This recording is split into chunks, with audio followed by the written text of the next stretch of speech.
नमस्ते सर्वेभ्यश्च। इदानीम् अहं परेषामपि रक्षजीवितम् इति पाठं करोमि। गत अवधौ मम सह अध्यापकः पुराणभारतं पाठं कृतवान्। सर्वेभ्यश्च पुनः प्रणम्य मंगलश्लोकं वदामि। भद्रं कर्णेभिः शृणुयाम देवाः, भद्रं पश्येमाक्षभिर्यजत्राः, स्थिरैरङ्गैस्तुष्टुवागुंसस्तनूभिः व्यशेम देवहितं यदायुः। ಇದರರ್ಥ ಕಣ್ಣುಗಳಿಂದ ಕಿವಿಯಿಂದ ಒಳ್ಳೆಯದನ್ನೇ ಕೇಳುವಂತಾಗಲಿ, ಒಳ್ಳೆಯದನ್ನೇ ಯಜ್ಞದ ಪರಿಕರಗಳನ್ನು ನೋಡುವಂತಾಗಲಿ ಮತ್ತು ದೇವರ ಆಯುಸ್ಸಿನ ಮೂಲಕ ಒಳ್ಳೆಯ ರೀತಿಯಲ್ಲಿ ಒಳ್ಳೆಯ ಆರೋಗ್ಯದಿಂದ ದೇವರನ್ನು ಪೂಜಿಸುವಂತಾಗಲಿ ಎನ್ನುವಂಥದ್ದು ಮಂಗಳ ಶ್ಲೋಕ. ಈ ಸಂದರ್ಭದಲ್ಲಿ ಅಂತ ಹೇಳಿದರೆ ಈ ಕೊರೋನಾ ಮಾರಿಯಂತಹ ಭಯಂಕರವಾದ ದೇಹ ಬಾಧೆಯ ಒಂದು ಸಂದರ್ಭದಲ್ಲಿ ನಮಗೆಲ್ಲರಿಗೂ ಕೂಡ ಆಯುಸ್ಸು ಆರೋಗ್ಯವನ್ನು ದೇವರು ಕರುಣಿಸಲಿ ಅಂತ ಪ್ರಾರ್ಥಿಸ್ತಾ ಮುಂದಕ್ಕೆ ಪಾಠದ ಕಡೆಗೆ ಗಮನ ಕೊಡೋಣ.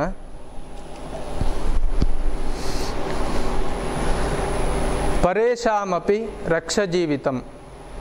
ಪರೇಷಾಂ ಅಂತ ಹೇಳಿದರೆ ಇತರೇಷಾಂ ಅಥವಾ ಇನ್ನೊಬ್ಬರನ್ನು ಕೂಡ ರಕ್ಷಿಸು ಎನ್ನುವಂತಹ ಒಂದು ಘೋಷವಾಕ್ಯ. ಇನ್ನೊಬ್ಬನನ್ನು ಕೂಡ ನಾವು ಹಿಂಸಿಸಬಾರ್ದು, ಕೊಲ್ಲಬಾರ್ದು, ರಕ್ಷಿಸಬೇಕು ಎನ್ನುವಂಥದ್ದು ಈ ದ್ವಿತೀಯ ಪಾಠದ ಒಂದು ಹೆಡ್ಡಿಂಗ್ ಅಥವಾ ಅದರ ಶೀರ್ಷಿಕೆ. ಈ ಪಾಠವನ್ನು ಸಿಂಹಾಸನ ದ್ವಾತ್ರಿಂಶಿಕಾ ಎನ್ನುವಂತಹ ಕಥಾ ಸಂಗ್ರಹದಿಂದ ಆರಿಸಿರುವಂತಹ ಒಂದು ಸಣ್ಣ ಕತೆ ಇಲ್ಲಿ ಇರುವಂಥದ್ದು. ಈ ಕಥೆಯನ್ನು ಅಥವಾ ಸಿಂಹಾಸನ ದ್ವಾತ್ರಿಂಶಿಕಾ ಎನ್ನುವ ಕಥೆಗಳನ್ನು ವರರುಚಿ ಎನ್ನುವಂತಹ ಒಬ್ಬ ಕವಿ ರಚಿಸಿರುವಂಥದ್ದು. ಅಂತೇಳಿದರೆ ರಚಿಸಿದ್ದು ಅಂತೇಳಿದರೆ ಅದನ್ನು ಒಂದು ಮೂರ್ತಿಗಳ ಸಾಲುಗಳು ಹೇಳಿರುವಂಥದ್ದು, ಅದನ್ನು ಪುನಃ ರಚಿಸಿದ್ದು ಎನ್ನುವಂಥದ್ದು ಇಲ್ಲಿ ಉಲ್ಲೇಖ ಇರುವಂಥದ್ದು. ಹಿಂದೆ ಕ್ರಿಸ್ತಪೂರ್ವ 102ನೇ ಶತಮಾನದಲ್ಲಿ ವಿಕ್ರಮಾದಿತ್ಯ ಎನ್ನುವ ಒಬ್ಬ ಪ್ರಖ್ಯಾತ ಜಗದ್ವಿಖ್ಯಾತನಾದ ಒಬ್ಬ ರಾಜ ಇದ್ದ. ವಿಕ್ರಮ ಶಕೆಯನ್ನು ಆರಂಭಿಸಿದಂತಹ ವಿಕ್ರಮಾದಿತ್ಯ, ಅವನ ಆಸ್ಥಾನದಲ್ಲಿ ನವರತ್ನ ಕವಿಗಳು ಅಂತೇಳಿ ಕಾಳಿದಾಸ ಸೇರಿದಂತೆ ಇದ್ದರು ಅಂತ ಹೇಳುವಂಥದ್ದು ಪ್ರತೀತಿ. ಹಾಗೆ ಅವನ ಆಸ್ಥಾನದಲ್ಲಿ ಕವಿಯಾಗಿದ್ದಂತಹ ವರರುಚಿ ಎನ್ನುವ ಕವಿ ಈ ಗ್ರಂಥದ ಕರ್ತೃ ಎನ್ನುವಂಥದ್ದು ಇಲ್ಲಿ ತಿಳಿದು ಬರುವಂಥದ್ದು. ಆ ಕವಿ ಕೇವಲ ಈ ಗ್ರಂಥವನ್ನು ರಚಿಸಿದ್ದು ಮಾತ್ರವಲ್ಲದೆ ಸಂಸ್ಕೃತಕ್ಕೆ ವಾರ್ತಿಕ ಎನ್ನುವ ವ್ಯಾಕರಣಶಾಸ್ತ್ರವನ್ನು ಕೂಡ ಕೊಟ್ಟಿರುವಂತಹ ಕವಿಯಾಗಿದ್ದಾನೆ. ಆ ವಾರ್ತಿಕ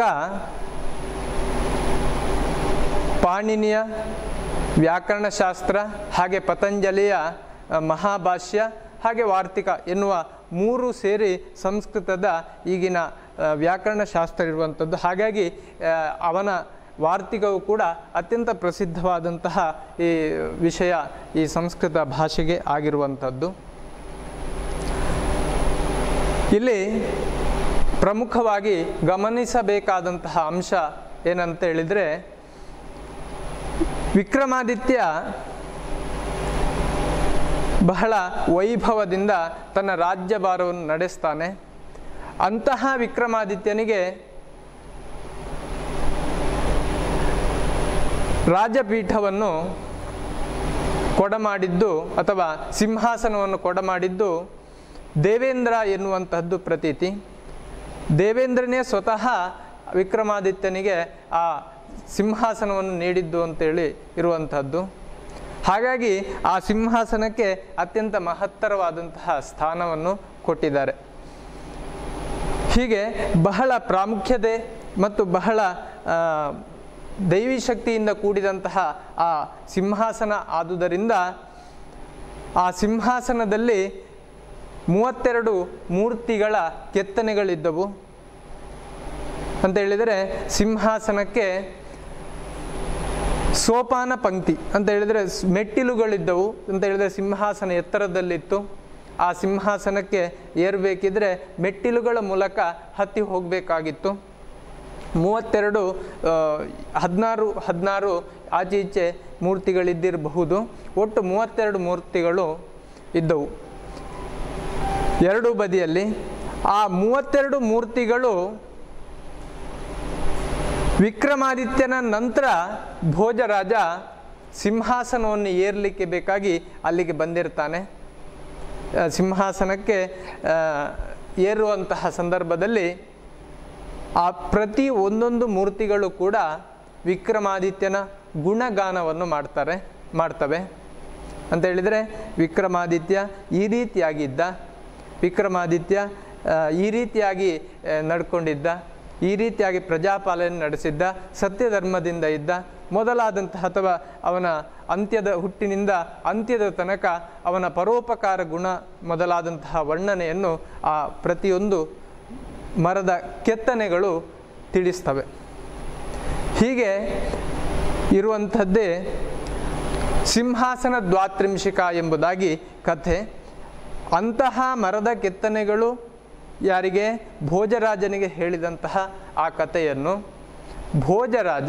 ಭೋಜರಾಜನಿಗೆ ಹೇಳಿದಂತಹ ಕಥೆಯನ್ನು ವರರುಚಿ ಎನ್ನುವಂತಹ ಕವಿ ಪುನಃ ಅದನ್ನು ರಚಿಸಿದ ಎಂಬುದಾಗಿ ಇಲ್ಲಿ ಉಲ್ಲೇಖವಾಗಿರುವಂಥದ್ದು ಆಗಿದೆ. ಹೀಗೆ ಪೀಠಿಕಾ ಭಾಗ. ಇನ್ನೊಂದು ಅಂಶ ಏನು ಅಂತ ಹೇಳಿದರೆ, ಈ ಸಿಂಹಾಸನ ದ್ವಾತ್ರಿಂಶಿಕ ಅಥವಾ ಪರೇಶಾಮಪಿ ರಕ್ಷ ಜೀವಿತಂ ಎನ್ನುವಂತಹ ಈ ಪಾಠ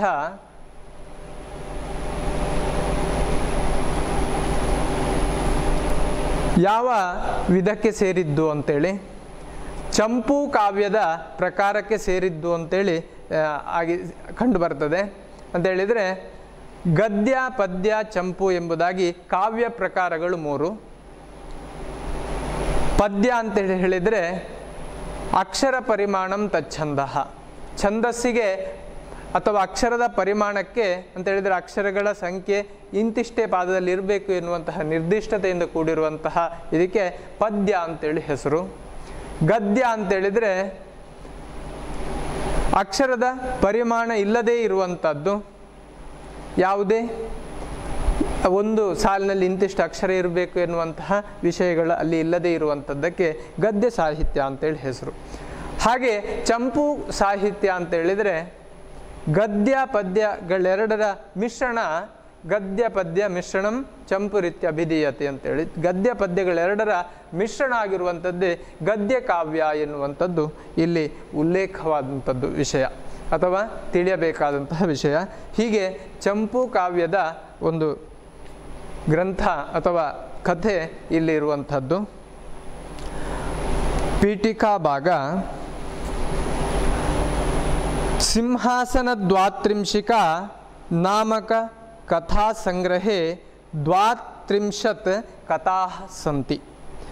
ಸಿಂಹಾಸನ ದ್ವಾತ್ರಿಂಶಿಕ, ಸಿಂಹಾಸನ ದ್ವಾತ್ರಿಂಶಿಕ ಎನ್ನುವ ಗ್ರಂಥದಲ್ಲಿ ನಾಮಕ ಕಥಾಗ್ರಂಥಿ ಹೆಸರಿನ ಕಥಾ ಸಂಗ್ರಹದಲ್ಲಿ ಗ್ರಂಥದಲ್ಲಿ 32 ಅಂತ ಹೇಳಿದರೆ 32 ಕಥಾ ಸಂತಿ, 32 ಕಥೆಗಳು ಕೂಡಿಕೊಂಡು ಇವೆ. ಅಸ್ಯ ಗ್ರಂಥಸ್ಯ ಕರ್ತ ವರರುಚಿರ್ನಾಮ ಕಶ್ಚಿತ್ ಕವಿರಿತಿ ಶ್ರೂಯತೆ.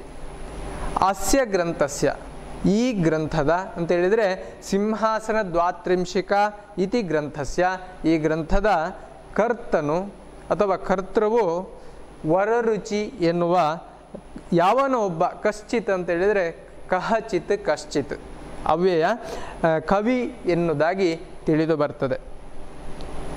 ಪರೇಶಾಮಪಿ ರಕ್ಷ ಜೀವಿತಂ ಇತಿ ಶಿರೋ ನಾಮಾಂಕಿತೆ ಅಸ್ಮಿನ್ ಪಠ್ಯಭಾಗೆ ವಿಕ್ರಮಾದಿತ್ಯಸ್ಯ ಪರದುಃಖ ಸ್ಪಂದನ ಗುಣಃ ಹೃದಯಂಗಮರೀತ್ಯ ನಿರೂಪಿತೋ ವರ್ತತೆ. ಪರೇಶಾಮಪಿ ರಕ್ಷ ಜೀವಿತಂ. ಪರೇಶಾಂ ಅಂತ ಹೇಳಿದರೆ ಇತರೇಶಾಂ, ಇನ್ನೊಬ್ಬರನ್ನು ಕೂಡ ನೀನು ರಕ್ಷಿಸು, ನೀನು ರಕ್ಷಿಸಬೇಕು ಅಂತ ಹೇಳಿದರೆ ಇನ್ನೊಬ್ಬರನ್ನು ನೀನು ಕೊಲ್ಲಬಾರ್ದು ಅಥವಾ ಹಿಂಸಿಸಬಾರ್ದು ಎಂಬುದಾಗಿ ಆಜ್ಞೆ ಮಾಡುವಂಥದ್ದು ಲೋಟ್ಲಕಾರ ರೂಪ. ಇತಿ ಶಿರೋನಾಮಾಂಕಿತೆ. ಶಿರೋನಾಮಾಂಕಿತೆ ಅಂತ ಹೇಳಿದರೆ ಹೆಡ್ಡಿಂಗು. ಶಿರೋನಾಮಾಂಕಿತದಲ್ಲಿ ಅಥವಾ ಹೆಸರಿನಲ್ಲಿ ಅಸ್ಮಿನ್ ಪಠ್ಯಭಾಗೆ, ಈ ಪಾಠದ ಭಾಗವು ವಿಕ್ರಮಾದಿತ್ಯಸ್ಯ, ವಿಕ್ರಮಾದಿತ್ಯನ ಪರ ದುಃಖ ಸ್ಪಂದನ ಗುಣ ಅಂತ ಹೇಳಿದರೆ ಪರರ ದುಃಖಕ್ಕೆ ಅವನು ಹೇಗೆ ಸ್ಪಂದಿಸ್ತಾನೆ ಅಥವಾ ಅವನ ಗುಣ ಆ ದುಃಖಕ್ಕೆ ಹೇಗೆ ಅವರಿಗೆ ಅನುಕೂಲಕರ ಆಗಿದ್ದಾನೆ ಎನ್ನುವಂಥದ್ದು ಹೃದಯಂಗಮ ರೀತ್ಯ, ಹೃದಯಕ್ಕೆ ತಲುಪುವ ರೀತಿ ಅಥವಾ ಹೃದಯಕ್ಕೆ ಮುಟ್ಟುವ ರೀತಿ ನಿರೂಪಿತ ವರ್ತತೆ ಅಥವಾ ನಿರೂಪಿತೋ ವರ್ತತೆ. ಇಲ್ಲಿ ನಿರೂಪಿಸಲ್ಪಟ್ಟಿದೆ, ಕಥೆಯು ನಿರೂಪಿಸಲ್ಪಟ್ಟಿದೆ. ಏಷಾ ಕಥಾ ಪರೋಪಕಾರಾಯ ಶರೀರ ಲಾಭ ಇತಿ ನೀತಿಂ ಬೋಧಯತಿ. ಏಷಾ ಕಥಾ, ಈ ಕಥೆಯು ಪರೋಪಕಾರಾಯ ಶರೀರ ಲಾಭ, ಪರೋಪಕಾರಕ್ಕಾಗಿ, ಪರರಿಗೆ ಉಪಕಾರಕ್ಕಾಗಿ ಈ ಶರೀರವು ನಮಗೆ ಇರುವಂಥದ್ದು ಅಥವಾ ಲಾಭವಾಗಿ ಇರುವಂಥದ್ದು ಅಂತೇಳಿ ನೀತಿಂ ಬೋಧಯತಿ, ನೀತಿಯನ್ನು ತಿಳಿಯಪಡಿಸ್ತದೆ ಅಥವಾ ನೀತಿಯನ್ನು ಹೇಳ್ತದೆ ಅಂತ ಹೇಳಿದರೆ ಇದರಲ್ಲಿ ಎರಡು ವಿಧದ ರೀತಿ. ಯಾರಿಗೂ ಕೂಡ ತೊಂದರೆಯನ್ನು ಕೊಡಬಾರ್ದು ಮತ್ತು ನಾವಿರುವುದು ಪರೋಪಕಾರಕ್ಕಾಗಿ, ಇತರರಿಗೆ ಉಪಕಾರವನ್ನು ಮಾಡುವುದಕ್ಕಾಗಿ ಎನ್ನುವಂಥದ್ದು. ಮತ್ತು ಕಸ್ಯಾಪಿ ಜಂತೋ ಹಿಂಸಾ ನ ಕಾರ್ಯ, ಯಾವುದೇ ಒಂದು ಜಂತುವಿಗೂ ಕೂಡ, ಯಾವುದೇ ಒಂದು ಕ್ರಿಮಿಕೀಟಕ್ಕೂ ಕೂಡ ಹಿಂಸೆಯನ್ನು ನಾವು ಮಾಡಬಾರ್ದು, ತೊಂದರೆಯನ್ನು ನಾವು ಕೊಡಬಾರ್ದು ಎನ್ನುವಂತಹ ಸಂದೇಶ ಅತ್ರ ಸುಸ್ಪಷ್ಟ ವರ್ತತೆ ಎನ್ನುವ ಸಂದೇಶ ಇಲ್ಲಿ ಇರುವಂಥದ್ದು ಸ್ಪಷ್ಟವಾಗಿ ಕಂಡುಬರ್ತದೆ. ಹೀಗೆ ಪರೋಪಕಾರಾಯ ಶರೀರ ಲಾಭ, ಪರೋಪಕಾರಕ್ಕಾಗಿ ಈ ಶರೀರ ಇರುವಂಥದ್ದು ಮತ್ತು ಯಾವುದೇ ಒಂದು ಜಂತುವಿಗೂ ಕೂಡ ನಾವು ಹಿಂಸೆಯನ್ನು ಮಾಡಬಾರ್ದು, ತೊಂದರೆಯನ್ನು ಕೊಡಬಾರ್ದು. ಇತರರ ಜೀವವನ್ನು ಕೂಡ ನಾವು ನಮ್ಮ ಜೀವವನ್ನು ಹೇಗೆ ಇಚ್ಛಿಸ್ತೇವೆಯೋ ಹಾಗೆ ಇತರರ ಜೀವವನ್ನು ಕೂಡ ಅವರು ಇರುವಂತೆ ನಾವು ಕಾಪಾಡಬೇಕು ಅಂತೇಳಿ ಹೇಳುವಂತಹ ನೀತಿಯನ್ನು ಬೋಧಿಸುವಂತಹ ಒಂದು ಕಥೆ ಇದಾಗಿದೆ. ಅಥ ಭೋಜೆ ಸಮಾಚಂಕ್ರಮ್ಯಮಾಣೆ ಸಿಂಹಾಸನೆ ಪುತ್ತಲಿಕಾ ಅನ್ಯ ಕಥಯತಿ ಭೋ ರಾಜನ್ನ ಶ್ರೂಯತಾಂ. ಅಥ ಭೋಜೆ ಸಮಾಚಂಕ್ರಮ್ಯಮಾಣೆ, ಮುಂದಕ್ಕೆ ವಿಕ್ರಮಾದಿತ್ಯನ ನಂತರದಲ್ಲಿ ಭೋಜರಾಜನು ಸಮಾಚಂಕ್ರಮ್ಯಮಾಣೆ ಅಂತ ಹೇಳಿದರೆ ಸಿಂಹಾಸನವನ್ನು ಏರಲು ಉದ್ಯುಕ್ತನಾದಂತಹ ಸಂದರ್ಭದಲ್ಲಿ, ಸಿಂಹಾಸನಾರೂಢ ಸಮಯದಲ್ಲಿ, ಹೀಗೆ ಸಮಾಚಂಕ್ರಮ್ಯಮಾಣೆ, ಸಮಾಚಂಕ್ರಮ್ಯಮಾಣ ಅಂತೇಳಿದರೆ ಸಿಂಹಾಸನವನ್ನು ಏರುವಂತಹ ಸಮಯ ಅಂತೇಳಿ ಅರ್ಥ. ಅಥವಾ ಪಟ್ಟಾಭಿಷೇಕಕ್ಕೆ ತಯಾರಾದಂತಹ ಸಮಯದಲ್ಲಿ ಸಿಂಹಾಸನೆ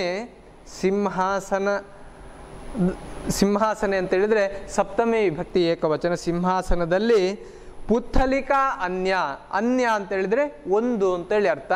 ಯಾವುದೋ ಒಂದು ಪುತ್ತಲಿಕಾ ಅಂತೇಳಿದರೆ ಕೆತ್ತನೆ, ಮೂರ್ತಿ ಅಂತೇಳಿ ಅರ್ಥ. ಹೀಗೆ ಯಾವುದೋ ಒಂದು ಮೂರ್ತಿಯು ಕಥಯತಿ ಹೇಳ್ತದೆ, ಭೋ ರಾಜನ್, ಹೇ ರಾಜ, ಎಲೆ ರಾಜನೇ, ಭೋ ರಾಜನ್ ಅಂತ ಹೇಳಿದರೆ ಕರೆಯುವಂಥದ್ದು, ಎಲೆ ರಾಜನೇ, ಶ್ರೂಯತಾಂ ಕೇಳು, ನೀನು ಕೇಳು.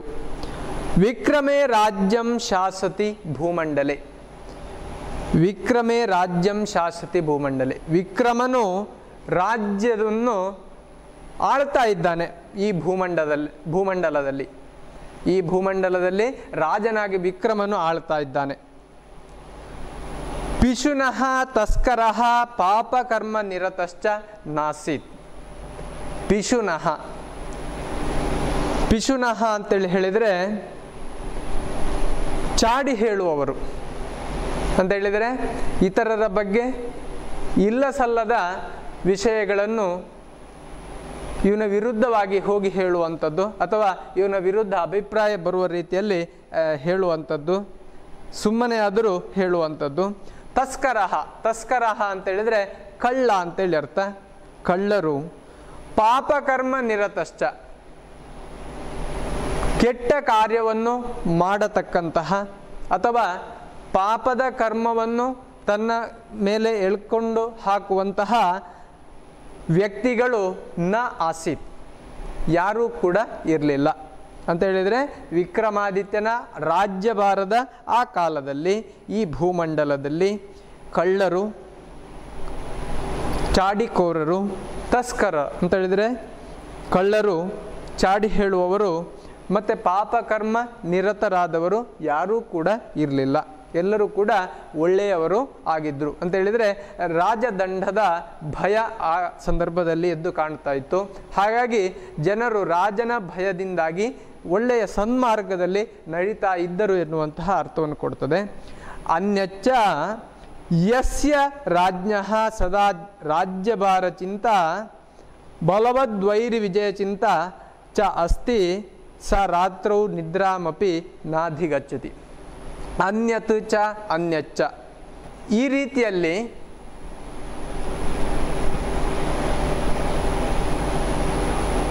ಯಸ್ಯ ರಾಜ್ಞಃ, ಯಾವ ರಾಜನ ಆಸ್ಥಾನದಲ್ಲಿ ಸದಾ ರಾಜ್ಯಭಾರ ಚಿಂತ, ಯಾವಾಗಲೂ ರಾಜ್ಯದ ಭರಣೆಯನ್ನು ಮಾಡುವ ಚಿಂತೆ ಅಂತ ಹೇಳಿದರೆ ರಾಜ್ಯವನ್ನು ನೋಡಿಕೊಳ್ಳುವ ಬಗ್ಗೆ ಚಿಂತೆ.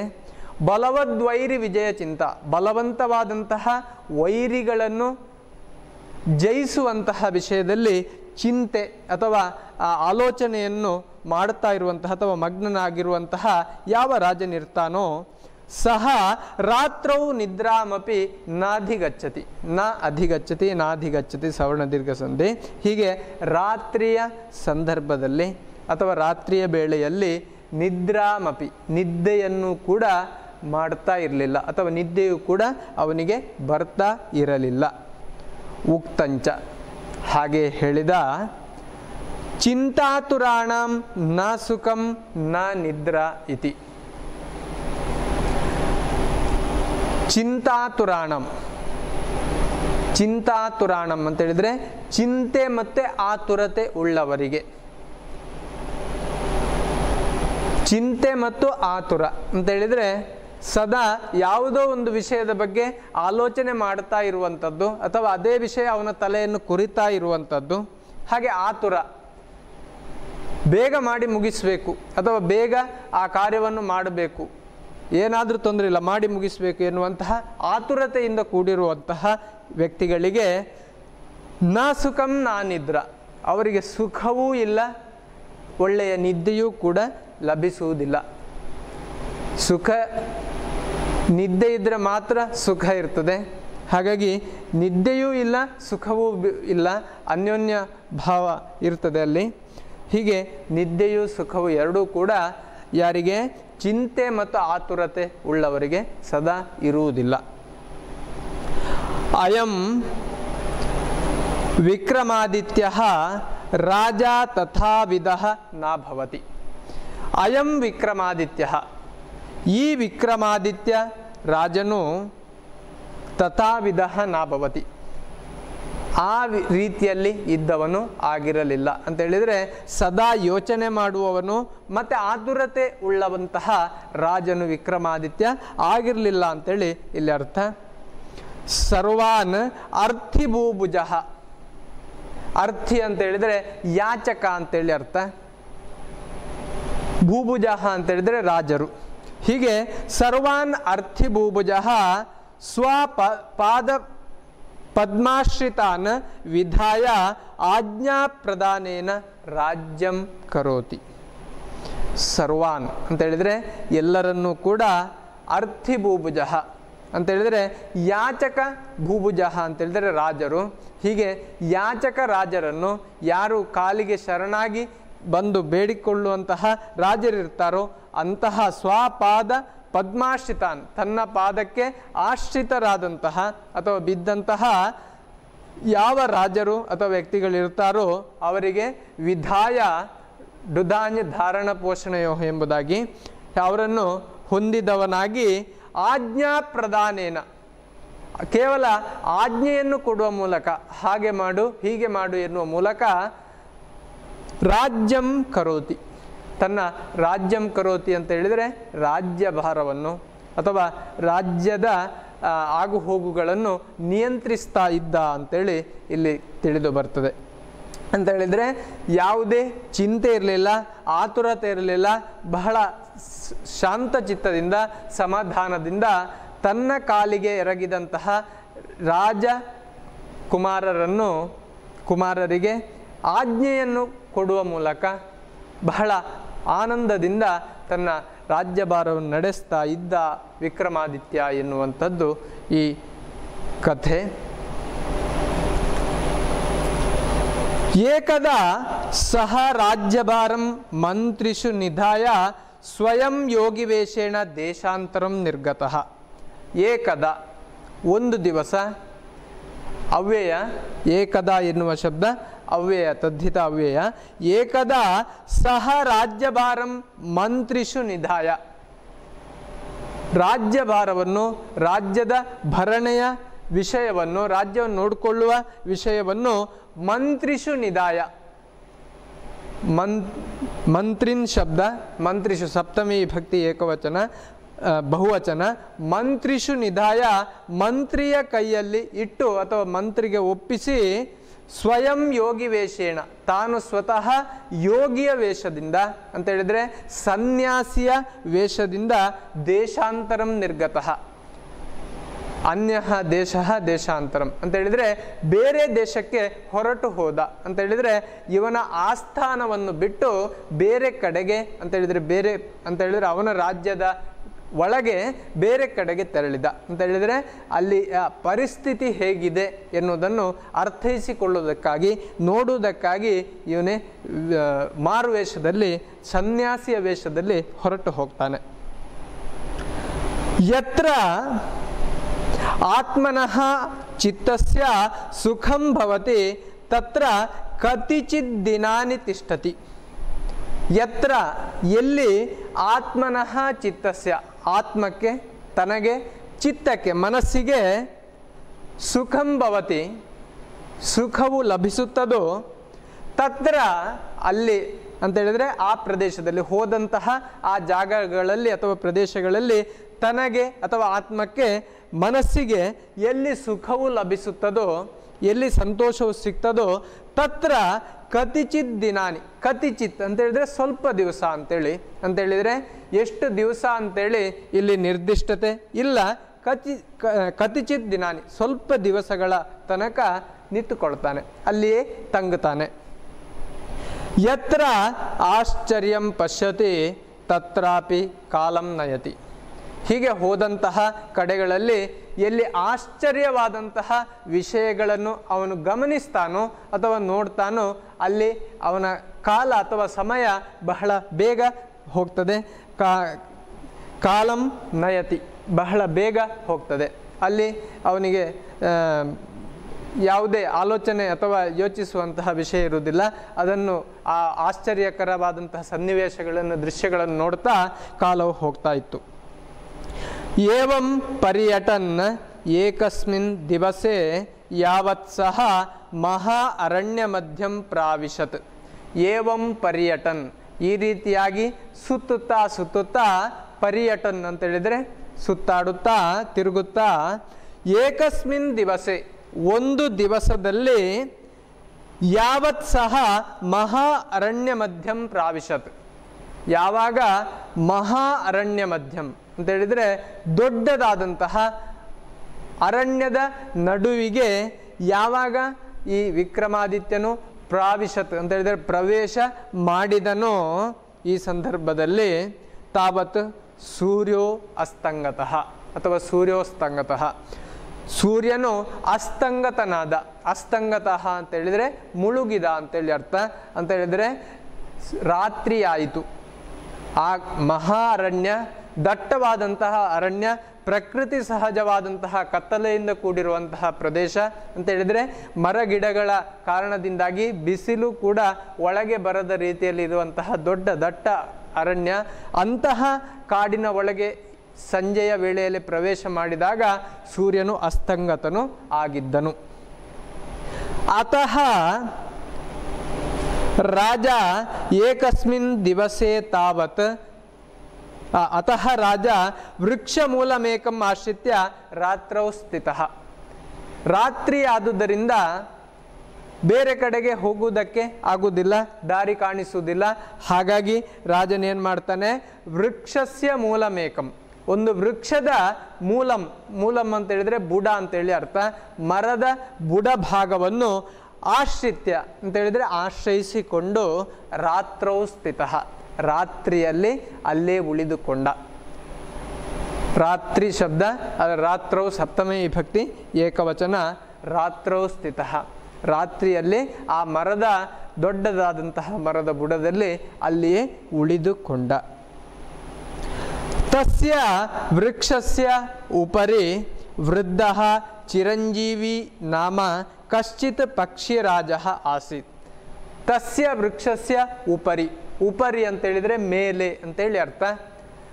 ಅದೇ ವೃಕ್ಷದ ಮೇಲೆ ಅಂತೇಳಿದರೆ ತಾನು ರಾತ್ರಿಯ ಹೊತ್ತು ವಿಶ್ರಾಂತಿಯನ್ನು ತೆಗೆದುಕೊಂಡಂತಹ ಆ ವೃಕ್ಷದ ಮೇಲ್ಭಾಗದಲ್ಲಿ ಉಪರಿ ವೃದ್ಧ ಚಿರಂಜೀವಿ ನಾಮ, ವೃದ್ಧನಾದಂತಹ ಅಥವಾ ಮುದುಕನಾದಂತಹ ಚಿರಂಜೀವಿ ಅಂತೇಳಿ ಹೆಸರಿನ ಕಶ್ಚಿತ್ ಯಾವನೋ ಒಬ್ಬ ಪಕ್ಷಿರಾಜ ಆಸೀತ್, ಪಕ್ಷಿಗಳ ರಾಜ ಅಥವಾ ಪಕ್ಷಿಗಳ ಒಡೆಯ ಅಲ್ಲಿ ಇದ್ದ. ತಸ್ಯ ಪುತ್ರಾಃ ಪೌತ್ರಾಶ್ಚ ದೇಶಾಂತರಂ ಗತ್ವಾ ಸ್ವ ಉದರಂ ಪೂರಯಿತ್ವಾ ಸಾಯಂಕಾಲೆ ಪ್ರತಿ ಏಕೈಕಂ ಫಲಂ ಆದಾಯ ವೃದ್ಧಾಯ ತಸ್ಮೈ ಚಿರಂಜೀವಿನೇ ಪ್ರತಿದಿನಂ ಪ್ರಯಚ್ಛಂತಿ ಸ್ಮ. ತಸ್ಯ ಪುತ್ರಾಃ, ಆ ಚಿರಂಜೀವಿಯ ಪುತ್ರರು ಅಂತೇಳಿದರೆ ಮಕ್ಕಳು, ಪೌತ್ರಾಶ್ಚ ಮೊಮ್ಮಕ್ಕಳು, ಪೌತ್ರಾಶ್ಚ ಮೊಮ್ಮಕ್ಕಳು, ದೇಶಾಂತರಂ ಗತ್ವ, ಅನ್ಯ ದೇಶಾಂತರಂ, ಬೇರೆ ಪ್ರದೇಶಕ್ಕೆ ಅಂತ ಹೇಳಿದರೆ ಅವುಗಳು ವಾಸವಾಗುವಂತಹ ಪ್ರದೇಶವನ್ನು ಬಿಟ್ಟು ಅನ್ಯ ಪ್ರದೇಶಗಳಿಗೆ ತೆರಳಿ ಅಂತ ಹೇಳಿದರೆ ತಮ್ಮ ಹೊಟ್ಟೆಯನ್ನು ತುಂಬಿಸುವ ಸಲುವಾಗಿ ಬೇರೆ ಪ್ರದೇಶಕ್ಕೆ ತೆರಳುತ್ತಾ ಸ್ವ ಉದರಂ ಪೂರಯಿತ್ವ, ತಮ್ಮ ಹೊಟ್ಟೆಯನ್ನು ತುಂಬಿಸಿ ಸಂಧ್ಯಾಕಾಲದಲ್ಲಿ ಸಾಯಂಕಾಲದ ಹೊತ್ತಿನಲ್ಲಿ ಪ್ರತಿ ಏಕೈಕಂ ಫಲಂ ಆದಾಯ, ಪ್ರತಿ ಒಂದೊಂದು ಆ ಪಕ್ಷಿಗಳು ಕೂಡ ಏಕೈಕಂ ಫಲಂ ಆದಾಯ, ಒಂದೊಂದು ಹಣ್ಣುಗಳನ್ನು ಆದಾಯ ಅಂತ ಹೇಳಿದ್ರೆ ತೆಗೆದುಕೊಂಡು ಬಂದು ವೃದ್ಧಾಯ ತಸ್ಮೈ ಚಿರಂಜೀವಿನೇ ಪ್ರತಿದಿನಂ ಪ್ರಯಚ್ಛಂತಿ ಸ್ಮ. ವೃದ್ಧಾಯ ಅಂತ ಹೇಳಿದರೆ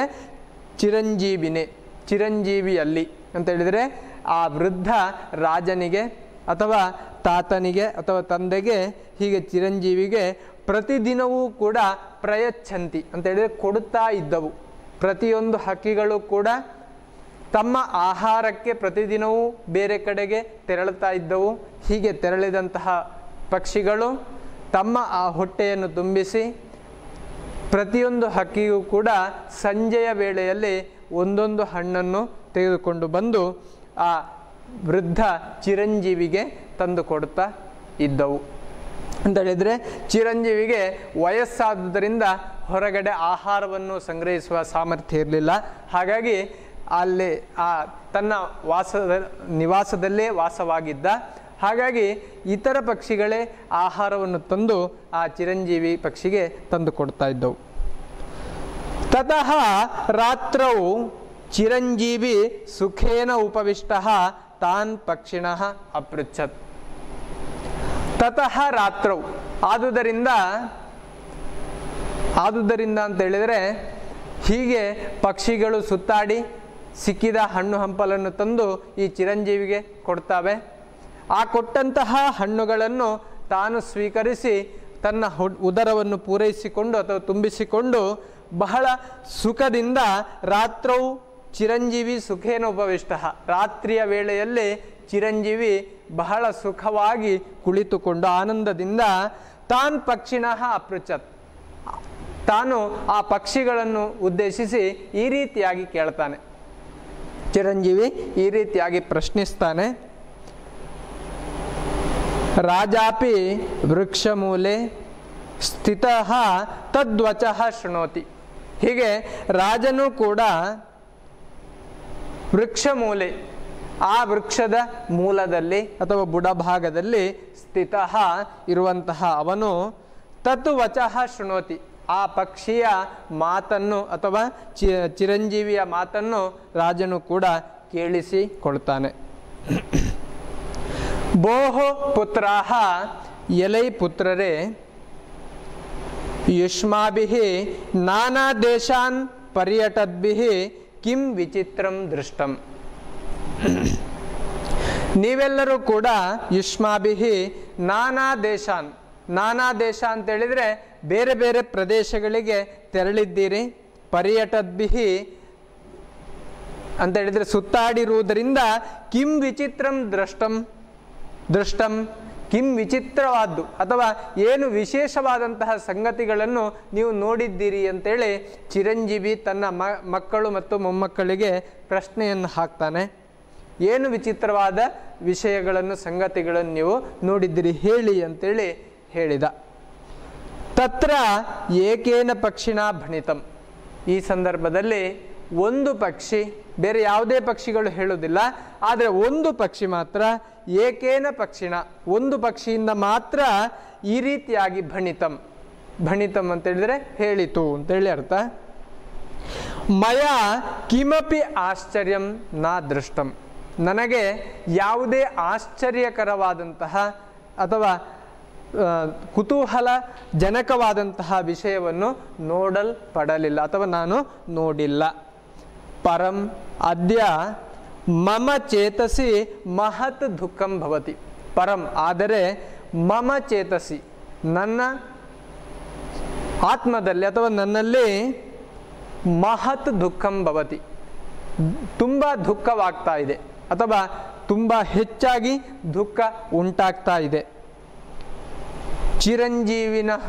ಚಿರಂಜೀವಿನೋಕ್ತಂ ತತ್ ಕಥೆಯ ಕಿಂ ನಿಮಿತ್ತಂ ದುಃಖಸ್ಯ.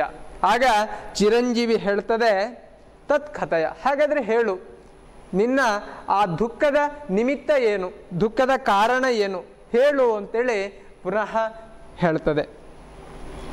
ತೇನ ಉಕ್ತಂ ಕೇವಲಂ ಕಥನೇನ ಕಿಂ ಭವತಿ. ಆಗ ಆ ಪಕ್ಷಿ, ಒಂದು ಪಕ್ಷಿ ಈ ರೀತಿಯ, ಆ ಒಂದು ಪಕ್ಷಿ ಈ ರೀತಿಯಾಗಿ ಹೇಳ್ತದೆ, ಕೇವಲಂ ಕಥನೇನ, ಕೇವಲ ಆ ದುಃಖದ ಕಾರಣವನ್ನು ಹೇಳೋದ್ರಿಂದ ಏನು ಪ್ರಯೋಜನ ಅಂತೇಳಿ, ಅದನ್ನು ನಿವಾರಿಸಲಿಕ್ಕೆ ನಿನ್ನಿಂದ ಸಾಧ್ಯ ಇದೆಯಾ? ನಿನಗೆ ಆಹಾರವನ್ನೇ ತೆಗೆದುಕೊಂಡು ಬರಲಿಕ್ಕೆ ಸಾಧ್ಯ ಆಗುವುದಿಲ್ಲ, ಮತ್ತು ಕೇವಲ ನಿನ್ನ ಹತ್ರ ಹೇಳಿ ಏನು ಸುಖ ಅಂತೇಳಿ ಈ ಪಕ್ಷಿ ಹೇಳುವ ರೀತಿಯಲ್ಲಿ, ಆ ಧೋರಣೆಯಲ್ಲಿ ಹೇಳ್ತದೆ.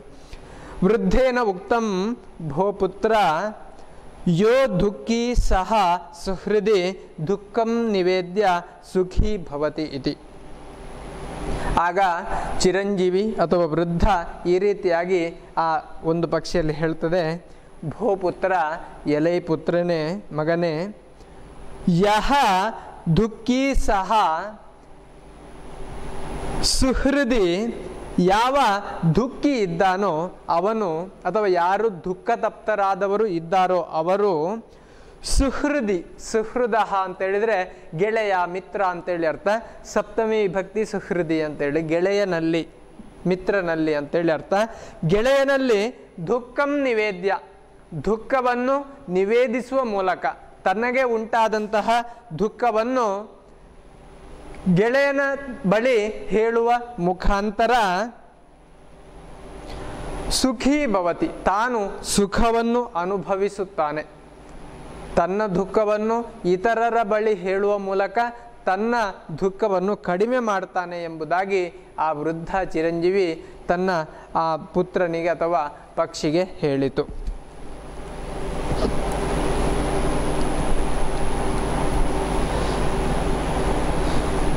ತಸ್ಯ ವಾಕ್ಯಂ ಶ್ರುತ್ವಾ ಸಹ ದುಃಖ ಕಾರಣಂ ಕಥಯತಿ. ಅದರ ಆ ಮಾತುಗಳನ್ನು ಕೇಳಿ ದುಃಖದ ಕಾರಣ, ದುಃಖದ ವಿಷಯವನ್ನು ಅದು ಕೇಳ್ತದೆ. ದುಃಖಸ್ಯ ಕಾರಣಂ ಕಥೆ, ದುಃಖದ ಕಾರಣವನ್ನು ಹೇಳ್ತಾ ಹೋಗ್ತದೆ. ಬೋಹು ತಾತ ಶ್ರೂಯತಾಂ ಅಸ್ತಿ ಉತ್ತರ ದೇಶೆ ಶೈವಲ ಘೋಷೋ ನಾಮ ಪರ್ವತಃ.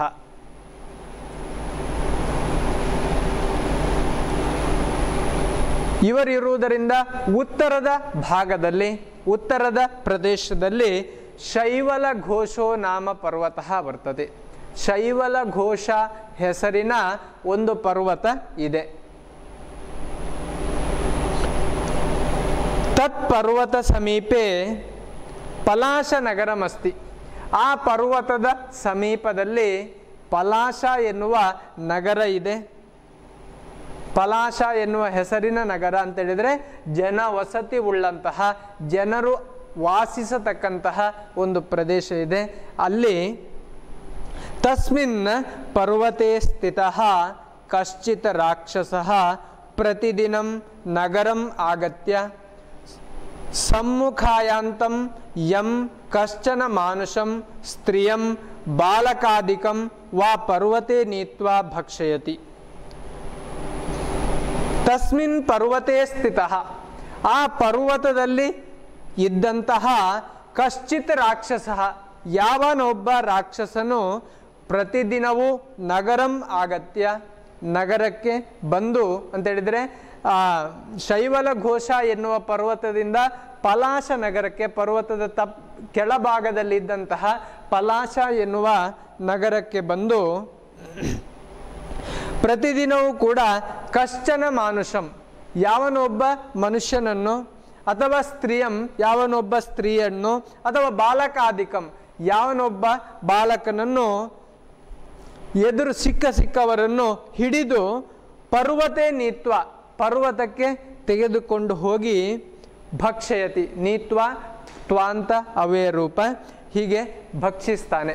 ಹೀಗೆ ಇಲ್ಲಿಂದ ಪಲಾಶ ನಗರದಿಂದ ಪರ್ವತಕ್ಕೆ ತೆಗೆದುಕೊಂಡು ಹೋಗಿ ಭಕ್ಷಣೆಯನ್ನು ಮಾಡ್ತಾನೆ. ಏಕದಾ ಸಹ ನಗರವಾಸಿಭಿಃ ಜನೈಃ ಉಕ್ತಃ ಭೋ ಭಕಾಸುರ ತ್ವಂ ಯಥೇಚ್ಛಂ ಸಮ್ಮುಖ ಪತಿತಂ ಯಂ ಕಮೇವಂ ಮಾ ಭಕ್ಷಯ. ಏಕದಾ ಒಂದು ದಿವಸ ನಗರವಾಸಗಳಾದಂತಹ ಜನರು ಈ ರೀತಿಯಾಗಿ ಹೇಳ್ತಾರೆ ಬಕಾಸುರನಲ್ಲಿ, ಎಲೆ ಬಕಾಸುರನೇ, ಭೋ ಬಕಾಸುರ, ತ್ವಂ ಯಥೇಚ್ಛಂ, ನೀನು ಯಥೇಚ್ಛವಾಗಿರುವಂತಹ ಇಲ್ಲಿ ಜನರನ್ನು ಸಮ್ಮುಖ ಪತಿತಂ, ನಿನ್ನ ಎದುರು ಬಿದ್ದಂತಹ ಅಥವಾ ಎದುರಿರತಕ್ಕಂತಹ ಯಂ ಕಮೇವಂ ಮಾ ಭಕ್ಷಯ, ಸಿಕ್ಕವರನ್ನು ನೀನು ಹಿಡಿದು ತಿನ್ನಬೇಡ, ಭಕ್ಷಣೆ ಮಾಡಬೇಡ. ವಯಂ ತುಭ್ಯಂ ಪ್ರತಿದಿನಂ ಆಹಾರಾರ್ಥಮೇಕಂ ಮಾನವಂ ದಾಸ್ಯಾಮಃ ಇತಿ. ಹೀಗೆ ವಯಂ, ನಾವೆಲ್ಲರೂ, ಈ ಗ್ರಾಮಸ್ಥರೆಲ್ಲರೂ ಕೂಡ ಸೇರಿಕೊಂಡು ಅಂತೇಳಿದರೆ ಪಲಾಶ ನಗರದ ಗ್ರಾಮಸ್ಥರು ಸೇರಿಕೊಂಡು ಪ್ರತಿದಿನವೂ ಕೂಡ ಆಹಾರಾರ್ಥಮೇಕಂ, ನಿನ್ನ ಆಹಾರಕ್ಕಾಗಿ, ನಿನ್ನ ಹೊಟ್ಟೆಯ ಭರಣೆ ಮಾಡುವುದಕ್ಕಾಗಿ ಮಾನವಂ ದಾಸ್ಯಾಮಃ, ಏಕಂ ಮಾನವಂ ದಾಸ್ಯಾಮಃ, ಒಬ್ಬೊಬ್ಬ ಮಾನವನನ್ನು ನಿನಗೆ ಕಳುಹಿಸಿಕೊಡುತ್ತವೆ ಎಂಬುದಾಗಿ ಹೇಳ್ತಾರೆ. ತದ್ವಚಃ ತೇನ ಅಂಗೀಕೃತಂ, ಈ ಮಾತನ್ನು ಯಾರು ರಾಕ್ಷಸನು ಅಂಗೀಕರಿಸಿದ. ಅದ್ಯತನ ಪಾಠ ಸಮಾಪ್ತಃ. ಶ್ವಃ ಪಶ್ಯಾಮಃ. ಧನ್ಯವಾದ.